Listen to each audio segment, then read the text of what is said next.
President Trump is ordering the U.S. military to shoot and kill any Iranian small boats blocking the Strait of Hormuz.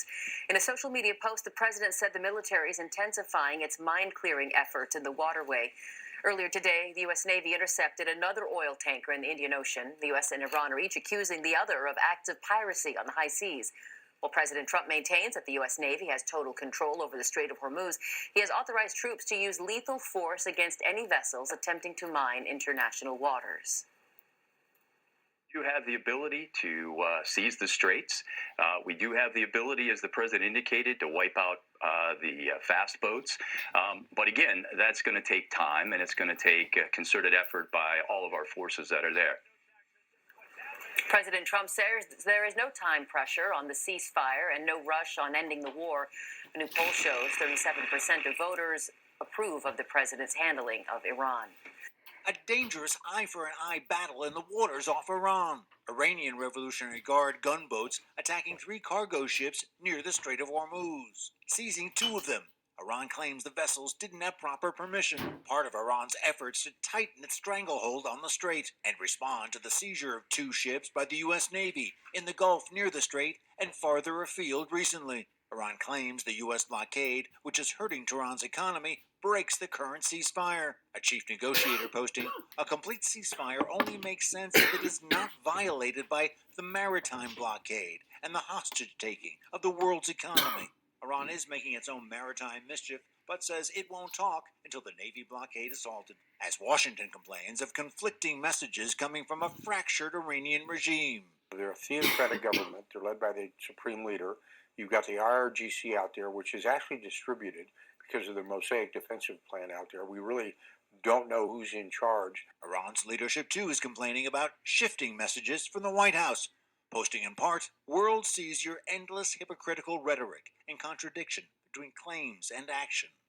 In Tehran, at an organized pro-government parade, apparent Iranian ballistic missiles.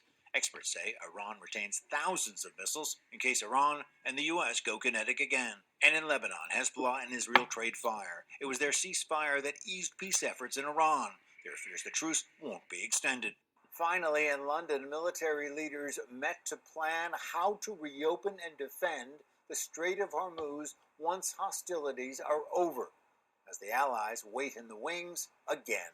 In Tel Aviv, Greg Palcott, Fox News. Shalom.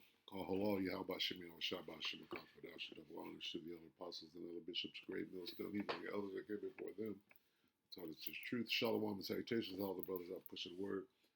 The truth and the sincerity, the hopeful life tabernacle of David. I'm the Elder Yahshua, back with the WW3 Daily Update. Shalom and salutation to you all. So as you can see, just a whole lot of action going on in the strait, okay? Trump orders military to shoot and kill Iranian boats. What, in the strait? Okay, so I wanted to watch that. I want to watch this here. See, there was that one. There's this. New York Post, same thing. Let's see what they're going to say here. Finance. Okay, so let's just find out what's going on in the strait, because anytime between now and the weekend, this thing can go hot. Hot. Okay, so let's take this to the top. Here we go. Iranian TV aired video on Thursday showing a small boat speeding through the water carrying soldiers who boarded 2 container ships in the Strait of Hormuz. Tehran's ability to use swarms of small, fast boats in the strait could undermine suggestions U.S. forces have disabled its naval threat. And this strategy reveals the challenges of reopening one of the world's most important oil export routes. On April 13th, U.S. President Donald Trump said in a social media post that, quote, Iran's navy is laying at the bottom of the sea, completely obliterated 158 ships. But he noted, quote, what we have not hit are their small number of what they call fast attack ships, because we did not consider them much of a threat. Warning, if any of these ships come anywhere close to our blockade, they will be immediately eliminated. Maritime security specialists estimate Iran had hundreds, if not thousands, of these boats before the war, often hidden in coastal tunnels, naval bases, or among civilian vessels. Such boats might carry heavy machine guns, rocket launchers, and in some cases, anti-ship missiles. They may not fare well against U.S. naval ships, but commercial vessels are usually unarmed. A senior Iranian security official told Reuters that the fast boats now serve as the, quote, backbone of Iran's naval strategy, able to deploy rapidly as part of its, quote, asymmetrical war against the enemy.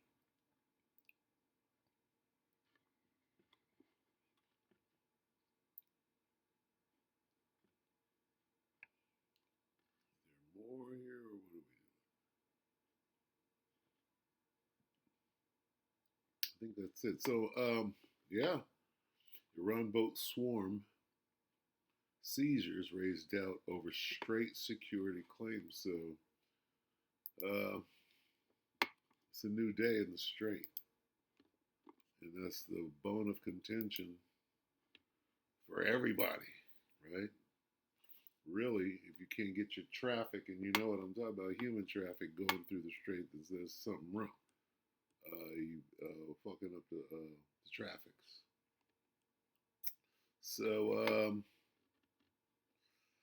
let's watch this real quick. 33 CENTCOM. 33 vessels returned. What does 33 mean? That it's a hoax. It's a psyop. Remember that. CENTCOM has posted just moments ago that U.S. forces have redirected 33 vessels to That is the psyop. To turn around. Really? Don't believe it. around or return to Iranian ports since the beginning of the U.S. blockade. President Trump authorizing the Navy now to use deadly force in the Strait of Hormuz. Here's what he posted on Truth Social. I have ordered the United States Navy to shoot and kill any boat, small boats though they may be, that is putting mines in the waters of the Strait of Hormuz. So this is the newest news as of today, Thursday evening, Pacific time. What's going on is Trump is up in the ante saying shoot to kill, okay, deadly force. He raised the level of force, okay. So now we'll see they're over there firing on each other and taking each other's ships. So we'll see where it goes from here.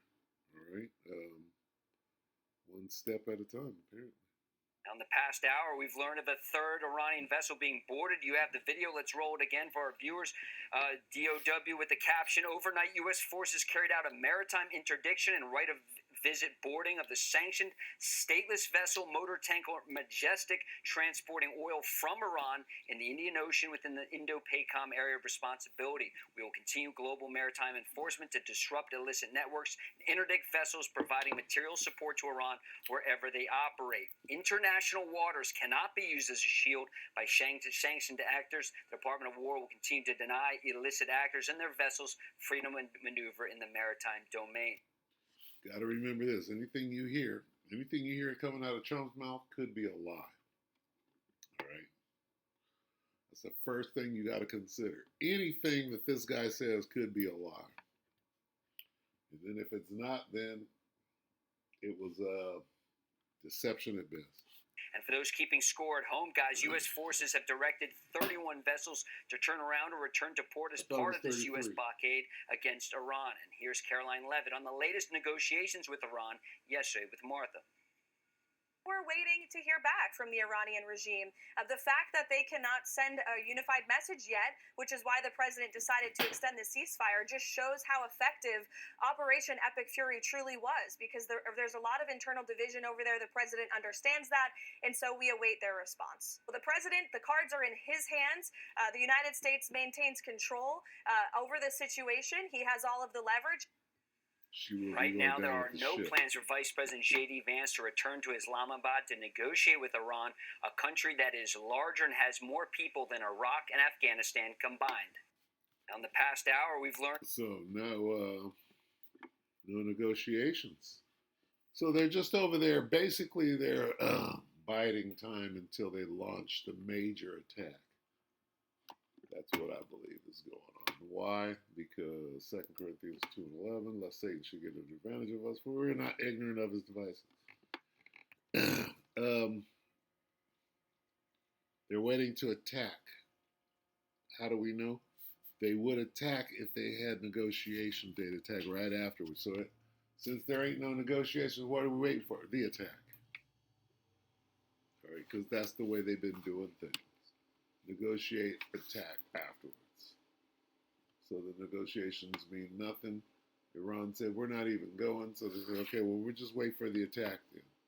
They're waiting for all their assets to get in place so that they can move forward with what they obviously have planned. So with that, we're going to go ahead and end it. Let's get this. Revelation 11 and 14. Second woe is past. Behold, the third woe cometh quickly. And you know the days have been shortened with the way time is sped up. So with that, we pray the elect are edified. You brothers and sisters, shalom.